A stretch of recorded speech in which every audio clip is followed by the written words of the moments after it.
Hey guys, it's Bailey. Welcome back to the channel and thanks so much for tuning in. Today's video, as you probably could have guessed, not just from the title, but from the fact that I'm starting this relatively barefaced, it's going to be a full face wear test. This time using Colourpop products, which some of you might be like, okay, there's nothing new there, but all of these are new to me. I was pretty on top of Colourpop when they first launched their Super Shock shadows, their liquid lips, and then I think it was when they started making their pressed eyeshadows and then the product line just like exploded that I just lost track in favor of, and it could happen to any brand, but just every other brand is launching a ton of new stuff, and I just hadn't tried pretty much anything from them since then. So Alyssa Ashley recently partnered with them on a video and she offered a 20% off promo code for her favorite products, and as I was on the site, that's when it hit me how behind I was in trying some of their products. So I figured, what better way to give it all a test than a full face wear test. So today I'm going to be talking you through how I apply all these, what I think my first impressions are, and then we'll come back at the end of the day to talk about how they wore throughout the day. And then just like I did with a recent Flower Beauty full face wear test, I'm going to follow this up with a top 5, bottom 5, kind of after a week or so, maybe a little longer than a week of trying all of these consistently to let you know, like by the final verdict, what I think about them, what I would recommend, must have 5, and then the least, I don't even know that I'll get 5, but basically like a best and worst video. So now that I've talked your ear off, let's go ahead and get started.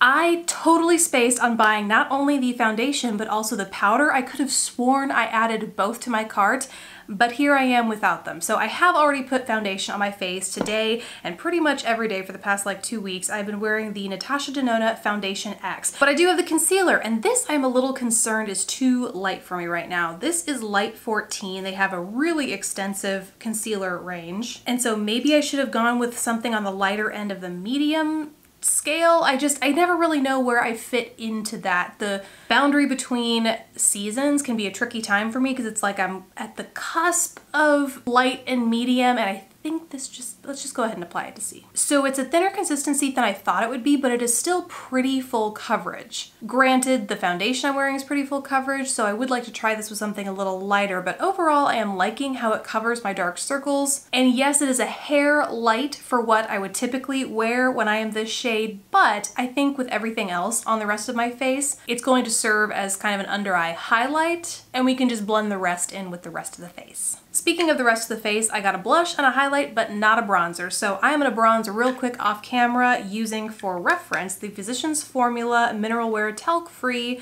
airbrushing bronzer with an SPF of 30. Alrighty, bronzer has been applied. Now on to the blush, and it has been a minute since I have applied these bouncy, like the classic Colourpop bouncy texture. I'm gonna go in with a duo fiber brush. This one's from Smashbox. It is their stippling foundation brush, but I like this because it's a less dense brush, so hopefully that will pick up the right, especially since this is such a pigmented, at least it looks like it. I have not swatched it.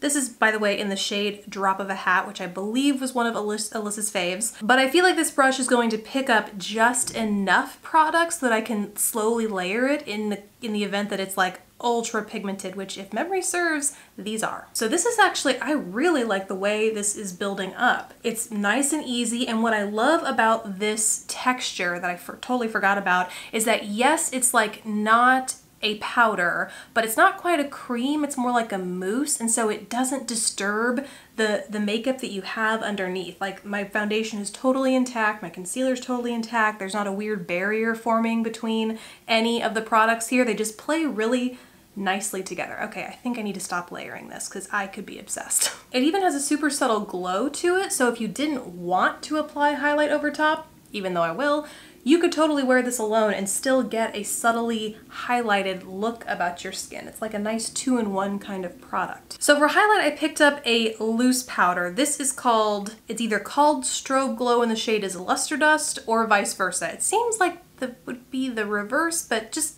type in one of those two things in the Colourpop website and this will pop up. It's a gorgeous soft champagne-y glow. It actually kind of looks like the powder version of this from the highlighting gel from Butter London I just reviewed, like super duper close. So it comes with a sifter in here like this. I have already opened this one and actually swatched it on my skin just because I wanted to see how chunky the highlight was. It is pretty smooth. I think if you don't layer it up for a blinding glow, you will be able to see a little bit more of those individual shimmers a little bit more, but I have not applied it to my face to actually confirm. firm. So let's do that. So to apply this, I'm going in with my Luxie Beauty tapered highlighter brush, which is actually on its last legs. The ferrule's like coming loose. I'm so sad because it's my favorite shape to use as a highlighter, like regardless of the highlighting medium. And I have to say, holy highlight, folks. Like, this is no joke. Might have gone a little extreme on this side of my face. Whoops.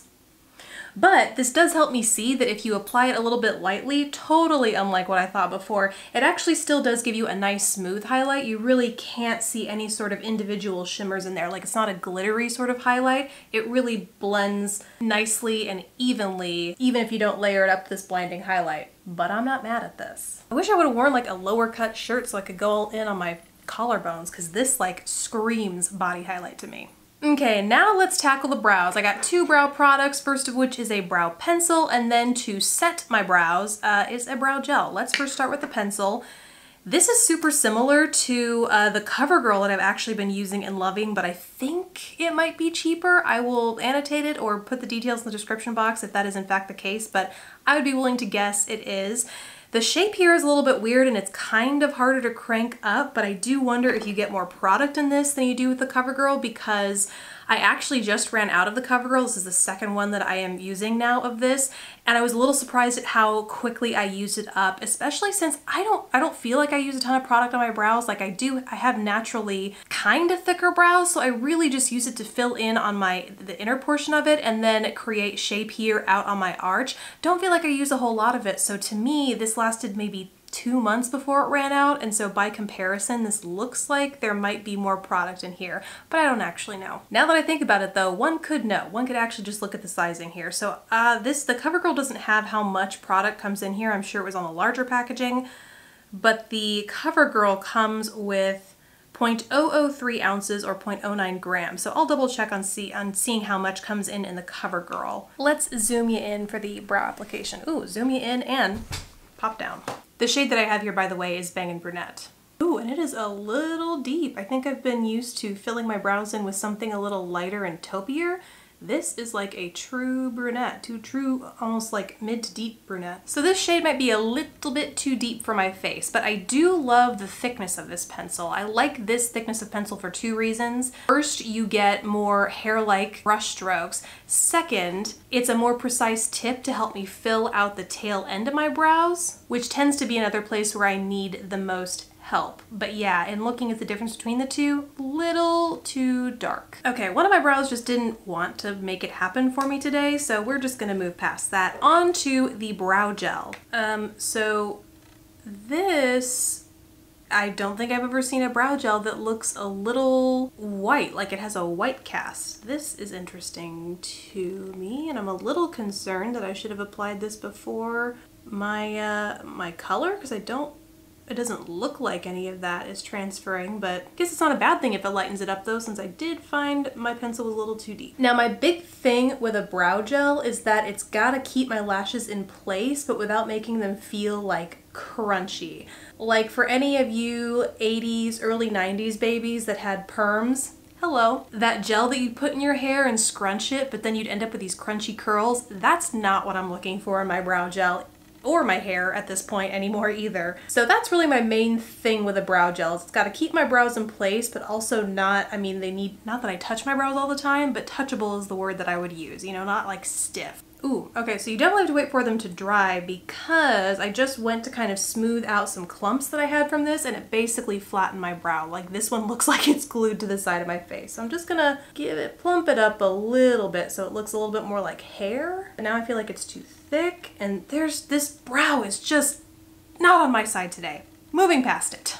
Perfect, wasn't recording for any of that. So here's what you missed. We started on the shadows. I explained that I actually bought a ton of different kinds of shadows. I got some pressed shadows, individual pressed shadows, because it is a formula I hadn't tried, as well as the I Think I Love You palette, which if we'll focus, I'm going to talk about this in the follow-up video though. I have been wearing this in like the past couple of videos. You guys have been asking me what's on my eyes. It's been this palette, but because I have some other stuff to try, specifically new shades in the original Super Shock formula, this is the shade Kennedy that I was just, Kennedy, what was that pronunciation? Kennedy, which I'm now swiping through my crease. And then I also got one of their Supernova shadows. This is what I'm most curious about, so I figured I would talk about the pressed shadows in the follow-up video and stick with the new Super Shock and Supernova shadows in this one. So I was just swiping Kennedy through my crease using a Morphe M573 brush.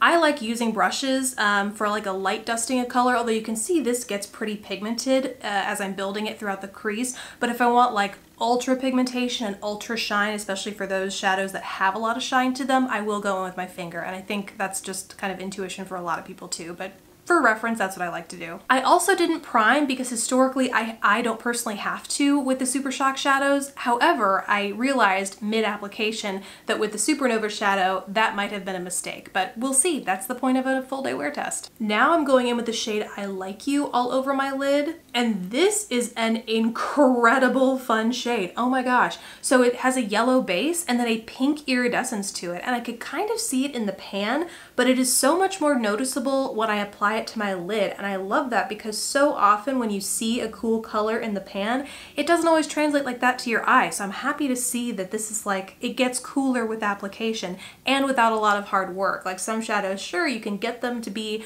ultra pigmented, duochrome, blah blah whatever, basically the way they look in the pan, but not without a lot of layering and blending and building. How easy was this? Like, that's done, that's applied. I need to wash my brushes so badly. So I'm gonna take this on an angled brush, not my brush of choice, but applying this on the lower lash line too. Now the last shade I'm gonna go in with is this insane matte orange, and it looks a lot more orange on the screen. I'm hoping the like red intensity in this comes off accurately too, but this is the shade Monkey Business, and oh, it was, I think this is one of Alyssa's favorites too, and I just couldn't not get it. So I'm gonna go in. I have no idea if these colors are gonna go with the Supernova shadow. We are totally playing this by ear, but I'm gonna place this in my outer corner. Oh, look at how insane this is. Another thing that I love about Super Shock shadows is you can apply crazy pigmented shades like this and not have to worry about fallout. Love it. I mean, oh my God, this is beautiful. This is bananas and I love it. Okay, now on to the Supernova shadow. The shade that I got here is Over Again, and it looks like it has combinations of gold, pink, mostly gold and pink, like an iridescent purple kind of situation happening here, but we'll see. Oh my God, as I look at my eyes, this could have been the worst color combination ever, but we'll see. Ooh, the way it lays over this orange is killing me. Ooh, I like that. So this is actually not as patchy as I thought it would be. I thought this was going to be an ultra patchy shimmer across the lid, but it turns out it's super easy to blend. Yeah, this is not what I thought this was going to be at all. So the way the light's hitting it, it looks like I'm wearing two totally different things on my eyes, but I swear they're the same. It's just how the light is hitting things. So as it dries, it looks like it kind of separates and looks a little bit chunkier as opposed to kind of the wet gloss that it looks like now.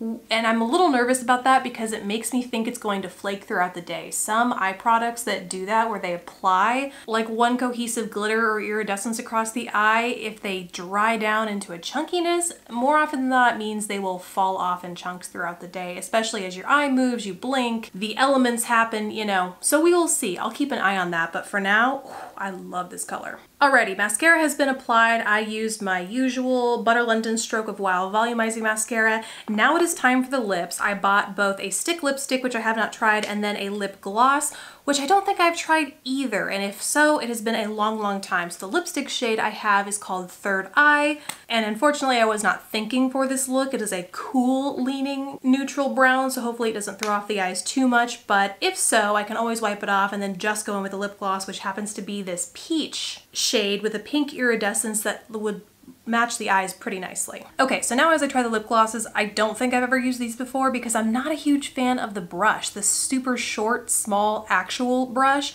I'm kind of more of a doe foot person, but besides that, it feels really comfortable on the lips. a nice soft slip. It's not super sticky, not super heavy feeling, but still gives like a gorgeous glossy sheen. And this is the look for the day. So I'm gonna go about the rest of my day, maybe take the dog for a walk. It's still pretty hot down here in Texas, so put this whole makeup look to the test, make sure and see if the eyes kind of crumble. I probably won't check in unless something super major happens, so let's plan on seeing each other at the end of the day. Alrighty guys, we are back. It is almost 8 hours of wear at this point, so let's take a look at how everything did. By the way, in the 8 hours that it has been, Colourpop has since launched some new jelly eyeshadows. I ordered the whole collection. A couple of you asked me to compare them to the glaze and eyeglosses from Butter London, so know that a video of that, like a full review, is coming, but also a comparison to those will also be coming as well. And now that I think about it, I should have ordered a foundation and a powder in there too.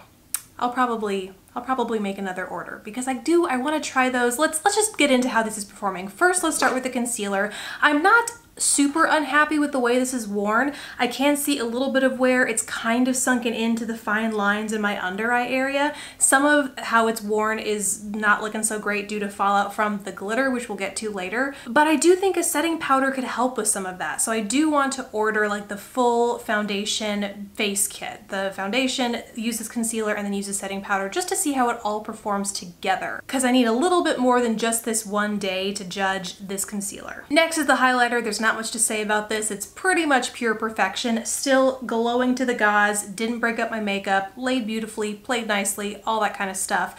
The blush, however, is a different story. I'm not sure. I haven't typically had issues with these blushes in the past, but this one today, you know, could be the foundation I'm wearing it over, but it did get a little bit patchy around my cheek area here, and it developed some excess shine at the apples of my cheeks. That's nothing I'm not used to. I have combo skin, so I do tend to get oiliest throughout the day, throughout my T-zone, so nothing that a primer or maybe a setting powder couldn't help with, because remember, I didn't set any of this with a powder, but something that I just kind of didn't expect from the blushers. Still, I'll continue to use it. Maybe it's a base issue, maybe it's something else, because I do really love this color and how blendable it was and buildable it was. Now for the brows. The pencil I really like. I still think it could be like a half shade lighter for me, but I guess if the next shade down is too light, this will be the one I go to anyway, so I really can't fault the shade all that much, and I just generally love a good skinny eyebrow pencil.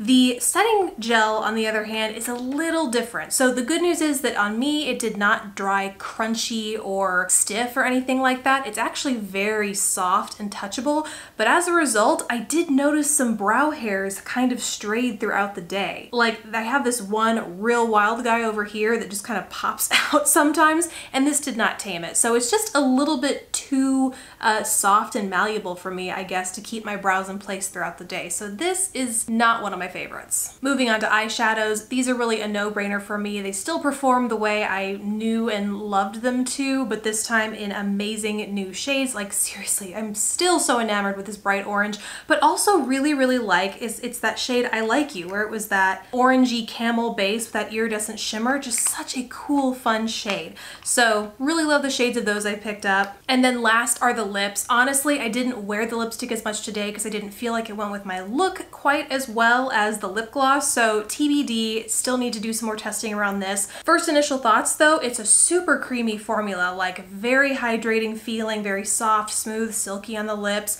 Even though it's kind of a soft matte cream finish, it didn't pull at my lips when I was applying, like it didn't go on patchy or anything like that, like matte formulas sometimes can. It just felt like a really rich, creamy, and pigmented formula, but TBD. Still gotta try it a little bit more. And finally for the gloss, which is in the shade PS. I don't know that I said that earlier, but it's in the shade PS. And this is okay for a gloss. Like I mentioned earlier, I'm not in love with the applicator. I do prefer a doe foot over all else, but it's not the worst. It's not like those plastic spatulas that who thought of that? Like, right? So things could be worse, and I think it's a really hydrating formula too. Like, it doesn't leave my lips feeling dry or chapped, and I also noticed I've been having some flakiness issues. I think it's coming from the swatch videos that I do. I use these makeup pads to clean the lip products off of my lips, and I think because I do so many lip swatches at a time, I don't think it's any fault of the lip products or the makeup wipes. It's just the constant exfoliation and like stimulation of the skin on my lips that has been leaving them really dry and flaky lately. And so I think this is a moisturizing formula because what I found happening is that I would apply this, and obviously it would last for as long as it lasted, but towards the end of its lifetime, I would say, 2 to 3 hours, it's a gloss, so depending on how much I ate or drank, 2 to 3 hours after I would apply it, and I would notice that that dry skin would peel away, and it didn't leave my lips feeling excessively dry. Like, it's not like it's totally stripping my skin or my lips. It's just softening them up and moisturizing them enough to help slough off that dead, already flaking skin, which sounds disgusting, but for me is a great indicator that this is actually a hydrating lip gloss formula. So that's a really good thing. The shade I wouldn't say is anything super special. I mean, on me and my lips, it kind of just looks like I'm wearing a clear gloss. Like, you really can't even see the purpley gold iridescent shimmer in here. I think it looks, even up close, just kind of like a clear gloss. But if that's what you're going for, just a little bit of extra oomph to your natural lip color, if your lips are similarly colored to mine, this might be a good option for you. And that's it from me. My thoughts on this full-ish face of Colourpop products. Like I said earlier, I will follow this up with a top 5, bottom 5, hopefully with the addition of the foundation and the powder. But until then, I really hope you guys enjoyed this format of video. I don't do them super often, but I do kind of like this longer, chattier video. I know it's not for everyone, which is why I have a ton of different kinds of videos here on the channel, but let me know what you think of this down in the comments below. Thank you guys so much for watching. Please don't forget to subscribe if you haven't already, and I will catch you in the next video, guys. Bye.